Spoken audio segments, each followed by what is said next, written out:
Movie. I'm Mike, he's Jay, and we're starting a new fucking show on this fucking channel called fucking Tales from the Crypt. Fuck! Now, Tales from the Crypt is a show that I used to watch when I was a kid all the time. Haven't really thought about it much in the past recent years, but I saw it and I was like, why don't we fucking review these? See, back in the day when Tales from the Crypt first came out, when you didn't have like HBO fucking 2 and 3 and 4, and it was just HBO, on Saturday nights it would come on, and that music would come on, and it would go through that dum bum bum and then you'd have, you know, the Crypt Keeper pop up. It's like, Tales from the Crypt. Oh my god, it was so good. And each story, it was only like 25 minutes long or something. It was so good. Like, I think it was an hour show, so you'd have like the first one. 27 minutes. Yeah, so you'd have like an hour show. And then you'd have the Crypt Keeper giving his 27 minutes. You shut your face. Anyway, like, well, what the fuck ever? More 15 minutes. 27 minutes. Yeah, 27 hours. But you'd have like, you know, the Crypt Keeper giving his little commentary and stuff. Great fucking premise, great show, great setup. Everything about it was awesome. And that's what you gotta do after high school, is just watch these kind of movies or these kind of shows. And I really like Tales from the Crypt a lot. So what Mike suggested is, he said, why don't we just review all of them?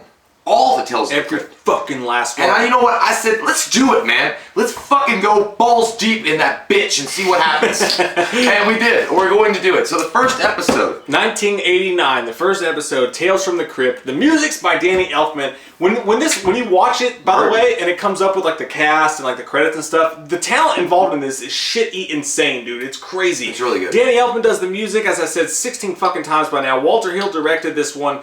Robert Zemeckis is a producer. Now that's entertainment. So hang on to your hats, kiddies. This one's a real shocker. I mean, because it was based on the comic books of the same name. I don't know. I never read the comic books. I never read any of that stuff. I know it came out way before this, but 1950s comic books. Yeah, so they based it all on those tales, and they put it on HBO so they could have like a rated R version of it, and it's really freaking good. It was Netflix before Netflix. HBO was like, let's do a horror show, an anthology of sorts, and let's put titties in it. Let's make it R-rated. Let's do all the shit that we've always wanted to do deep into the night with our crevices, and they did. So, the first episode, our first review of Tales from the Crypt, it's going to be a long, hard road, guys. We're going to do one of these a week, all the way through 7 seasons of fucking Tales from the Crypt. So if you're new to this channel, subscribe, get all of this shit up inside of you, or don't, I don't care. Season 1, Episode 1 is The Man Who Was Death. My wife. Ironically, my ex-wife. No.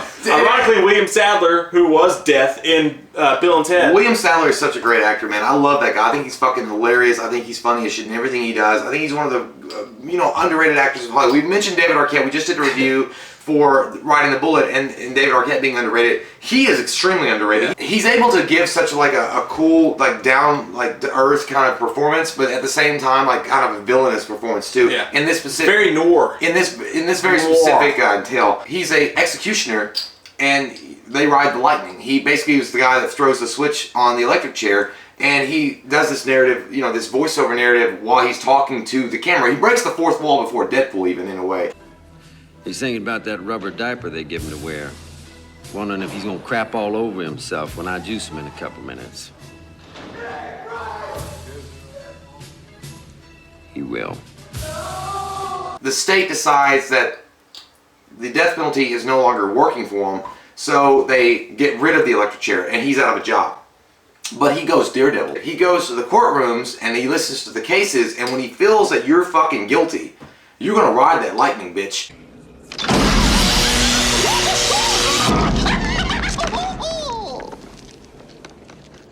Don't worry, though.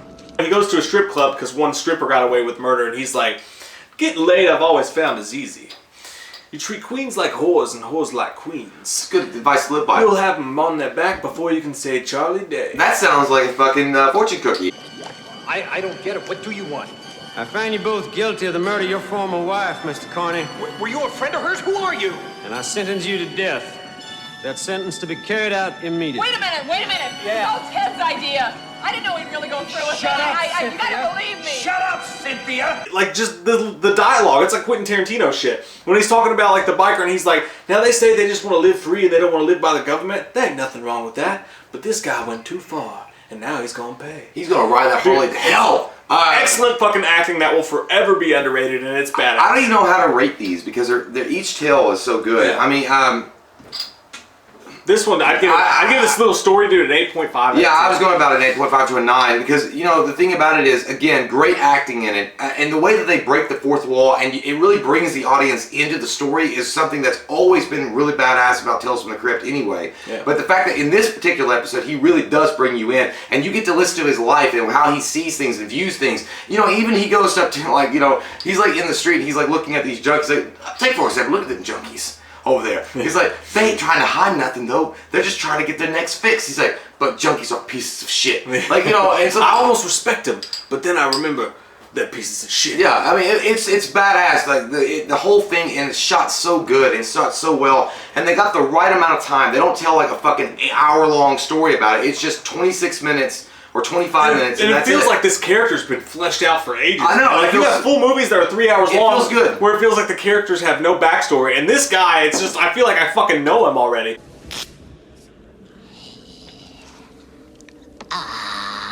Poor little fellas.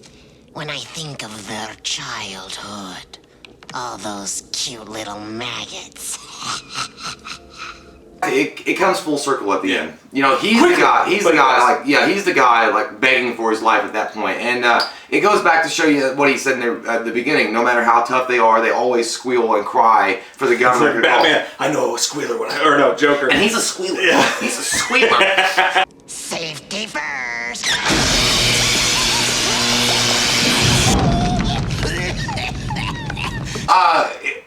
Fucking phenomenal opening. I mean, if in '89, if we were doing this in '89, that would be like, oh my god, I'm gonna watch every fucking episode and love it. And we are. Yeah, every episode. But again, great premise, great show, great setting, great actors, and it's only gonna get better from here because I think that Tales from the Crypt got known for the fact that they cast a lot of good acting talent in each tale they told, because it wasn't a big deal for some of these actors to come on. It's like, we're gonna do 20-something minute, you know, short film. Fucking fantastic. And so I can't wait. And I love the Crypt Keeper. The Crypt Keeper is one of the fucking best of all time. You know, he does these little puns. He's like, well, he got shocking news.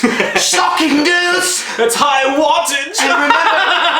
And remember, kiddies, play with safety. And he like does like the He electrocutes himself. yeah. And, you know, because he can't die, he's a Crypt Keeper. So when I think of the childhood, all these little maggots. yeah, they used to be maggots. Oh, my little precious. He was Precious before Precious. Actually, that would be a great. That would be a weird fucking meta thing, right? I know. If Precious actually was the Crypt Keeper, He had a ring. this would make perfect sense. This is the next logical step for you, dog. It's not Return of the King, it's Return of the Jedi, and everybody knows that shit. But anyway, at the end of the day, man, it's a solid-ass fucking opening. It's a solid-ass show, and I can't wait to keep watching them. I had so much fun watching it. It brought back so many nostalgic memories. And again, when HBO was just HBO and had one channel, and that fucking opening scene on Saturday nights, because I think it came on like 9 or 10, and it was so good. Yeah. And, you know, there are episodes that come along later that are actually really scary. Like, it's not just, like, funny all the time. It's actually really scary shit. Dan Aykroyd, there's all sorts of people that show up in the show. It's going to be fun. I can't wait to do it, Joe. I am so excited! I can't hide it! Yeah, I was going to say Sorry, I went over the top. It's okay. I trumped you. Over the top. It's going to be huge. Wrong! Huge. Wrong. Jared Kushner. Whoa. Comment down below, let us know what your all's thoughts on the show and your memories were of the Crypt Keeper and whatnot. We love your fucking faces, and if you're new to this channel, make sure you subscribe because we're going to do every fucking episode of these, so you want to be in tune on that. Hit the little notification bell so that your phone's like, hey motherfucker. You got mail! Hey motherfucker. Mail motherfucker. Your phone tells you, hey, there's a new Tales from the Crypt out, so you gotta watch that shit, you little salamander Sally fucks. We love your fucking faces. If you're new to the channel, click that subscribe button and get some goddamn whale up in you. There you go. It just sounds like when you just came. We watched a movie. Yeah. We watched a movie. We watched it. We watched a movie. Yeah. You know what? We did a review.